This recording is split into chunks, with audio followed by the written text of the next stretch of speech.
বাবু, হ্যাঁ চল খেয়ে নিবি। আজকে দুপুরে খাওয়ার কি? আজকে কিছু করিনি রে, একটু ডাল আলু চিপসে কাজ চালিয়ে নে। না, আমি ফ্রিজের মধ্যে দেখলাম যে চিংড়ি মাছ আছে, একটু চিংড়ি মাছের আলুর ঝোল করে দাও। এখন এই দুপুরবেলাতে? হ্যাঁ প্লিজ, অনেক সময় লাগবে। প্লিজ। উফ, এত বায়না করিস না। আমার ওই অত হাংরি পাইনি।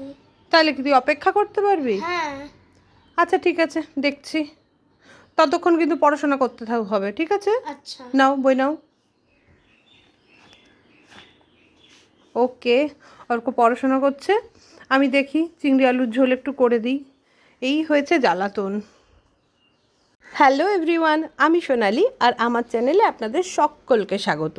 যেমনটা শুনলেন, অর্ক খাবে চিংড়ি আলুর ঝোল, তার জন্য ফ্রিজ থেকে চিংড়িগুলোকে বের করলাম এবং তাতে লবণ এবং হলুদ দিয়ে সুন্দর করে মাখিয়ে নিলাম।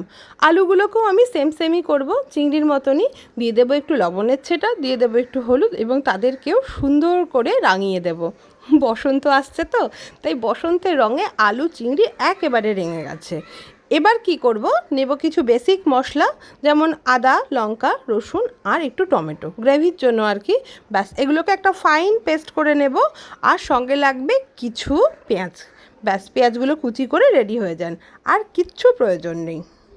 এবারে কড়াইটাকে ভালো করে গরম করুন এবং তাতে দিয়ে দিন বেশ খানিকটা সর্ষের তেল। প্লিজ, এই রান্নাটাতে না তেলের কার্পণ্য করা যাবে না। অন্য সময় আপনি হেলথ নিয়ে ভেবে নিন, কিন্তু আজকের দিনে হেলথের কথা না ভেবে আমাদেরকে টেস্টের দিকে বেশি ফোকাস করতে হবে। সুতরাং আলুগুলোকে দিয়ে এখন আমি সুন্দর করে ঢাকা দিয়ে দিয়ে ভেজে নেব। আলু কিন্তু একদম সেদ্ধ হওয়া চাই, পুড়েও যাবে না ওপর থেকে, ভেতর থেকে কাঁচাও থাকবে না, এমন সুন্দর করে আলুটাকে ভেজে নিতে হবে। ব্যাস, আলু ভাজা রেডি। এবার এই তেলটা আরেকটু গরম করে এর মধ্যে দিয়ে দেব আমার আগে থেকে নুন হলুদ মাখিয়ে রাখা, আসলে বসন্তের রঙে রঙিন হওয়া চিংড়ি মাছগুলোকে। এগুলোকে এবার ভাজার পালা, সুন্দর করে ভেজে ফেলতে হবে। আর হ্যাঁ, চিংড়ি যখনই ভাজবেন গ্যাসটাকে না খুব জোরে দিয়ে রাখবেন, কারণ আজকালকার চিংড়িগুলো কড়াইতে দেওয়ার সঙ্গে সঙ্গে তো অর্ধেক কড়াই জল রিলিজ করে দেয়। তো যাই হোক না কেন, চিংড়িগুলো আমার তো ভালো করে ভাজা হয়ে গেছে। এবার এর মধ্যে দিয়ে দেবো পেঁয়াজ। আসলে তাড়াহুড়ো রান্না তো, এখন না আলাদা করে ওই চিংড়ি মাছ তুলে পেঁয়াজ ভাজার সময় ছিল না। আপনাদের যদি হাতে বেশ খানিকটা সময় থাকে তবে আপনারা সেটা করে নিতে পারেন। চিংড়ি আর পেঁয়াজ সুন্দর করে ভাজা হয়ে গেছে। এবার এর মধ্যে দিয়ে দেব ওই যে পেস্ট করা মশলাটা, আর এর মধ্যে দিয়ে দেব একটু পরিমাণ মতন লবণ, পরিমাণ মতন হলুদ। আর হ্যাঁ, রান্নাটাকে যদি একদম টকটকে করতে চান, সুন্দর করতে চান, মানে রান্না যেমনই হোক না হোক, রান্নাটা যদি দেখতে সুন্দর হওয়া চাই, তাহলে অবশ্যই কাশ্মীরি রেড মির্চটা দেবেন। এতে রান্নার রূপ রং একেবারে বদলে যায়। আমি তো আমার সব রান্নাতে দিই। তো দেখুন, দেওয়ার সঙ্গে সঙ্গে কেমন রং রূপ সব বদলে গেল। এইবার আর কি, মশলা টশলা সমস্ত কষানো হয়ে গেছে, মশলা থেকে তেলও ছেড়ে দিয়েছে, সুতরাং আপনার রান্না প্রায় 70% হয়ে গেছে। এবার কি করবেন, পাশের থেকে ঝপ করে ঢেলে দিন এর মধ্যে বেশ খানিকটা গরম জল। ঠিক যতটা ঝোল আপনার চাই তার থেকে আর একটু বেশি দেবেন, একটু ফোটাতে হবে তো। তো প্রত্যেক রান্নাতে ঠান্ডা জলের থেকে গরম জল দিলে রান্নার টেস্ট একেবারে অথেন্টিক হয়। কাঁচা জলের একটা বিচ্ছিরি স্বাদ থাকে না, সেই স্বাদটা কিন্তু আসবে না।